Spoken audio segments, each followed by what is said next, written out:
आज मैं अपनी और अपने दोस्तों की एक छोटी सी कहानी आपको सुनाता हूँ। मैं और मेरे दोस्त डिसाइड करते हैं 144 साल बाद आए हुए पूर्ण महाकुंभ में जाने के।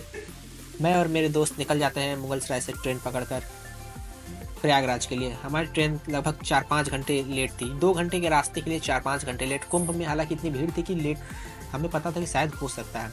रात में 10 बजे हम उतरे प्रयागराज। प्रयागराज से फिर हम ऑटो गए मांग लेने, लेकिन ऑटो का चार्ज इतना ज़्यादा था कुंभ की वजह से, तो हम डिसाइड करते हैं पैदल जाएंगे। फिर मैं और मेरे दोस्त निकल जाते हैं पैदल। हम पहुंचते हैं नैनी ब्रिज, जो कि आप वीडियो में देख सकते हैं।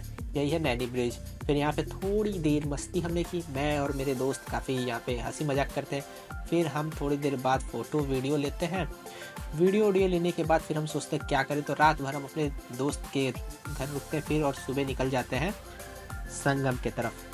संगम में जाते जाते हमें लगता है कि इतनी कम भीड़। संगम मतलब न्यूज़ में तो दिखाया जा रहा था कि ये भीड़ आ रही है, 10 मिलियन लोग आ रहे हैं, लेकिन वैसा हमें लग नहीं रहा था। लेकिन जैसे जैसे हम संगम के पास जा रहे थे, मैं बता नहीं सकता भीड़ आपको, इतनी तगड़ी भीड़। जैसे जैसे हम पास आ रहे थे भीड़ उतनी तेज बढ़ते जा रही थी।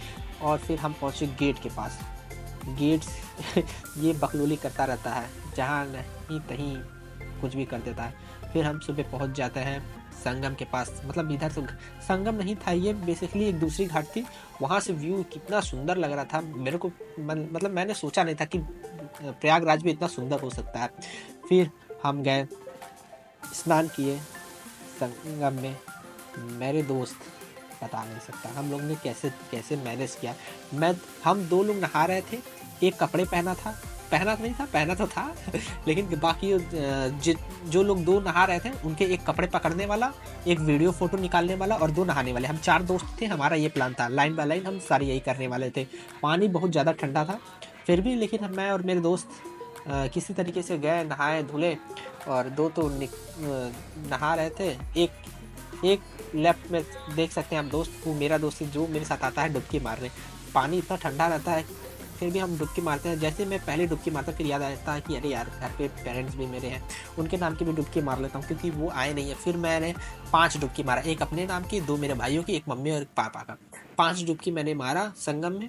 फिर उसके बाद हम निकल जाते हैं, और निकलने के बाद ये रहता है मेरा फाइनल लुक। और उसके बाद फिर मैं टीका चंदन करवाता हूँ, और फिर क्या अपने दोस्तों के साथ फिर से लगता हूँ फ़ोटो लेने। नहाने के बाद सब मेरे दोस्त आते हैं, फ़ोटो लेते हैं। फिर हम चले जाते हैं नमामि गंगे। भाई साहब ऐसी वो जगह थी, मैं बनारस की तरफ का रहते हुए भी बनारस के बारे में इतना चीज़ें नहीं जानता था, जो मेरे को उस नमामि गंगे प्रोजेक्ट में पता चला। वहाँ का एक्सपो लगा था नमामि गंगे, तो मेरे को वहाँ पे पता चला उससे साला बनारस में इतनी भी चीज़ें हैं, मतलब गंगा से रिलेटेड इतनी चीज़ें हैं। मैं मेरे दोस्त काफ़ी थक गए थे, इसलिए हम चेयर पे बैठ जाते हैं। फिर उसके बाद चले जाते हैं फ्यूचर, हमारा फ्यूचर कैसे होने वाला है, हमारे फ्यूचर की इंफ्रास्ट्रक्चर कैसे होने वाली है। ये मेरा दोस्त काफ़ी देर से इसको देख रहा था, इससे समझ नहीं आ रहा था कि ये क्या है बेसिकली। फिर भी वो समझने का कोशिश करता है, नहीं समझ में आता चला जाता है। फिर हम जाते हैं आगे और देखते जाते हैं, और किस प्रकार की डिफरेंट डिफरेंट डिज़ाइनें हम देखते हैं। और ये मॉडल मेरे को काफ़ी अच्छा लगता है। इसमें मतलब पोल, और ये पता नहीं क्या था जो घूम रहा था, मेरे को समझ नहीं आ रहा था कि ये है क्या आखिर।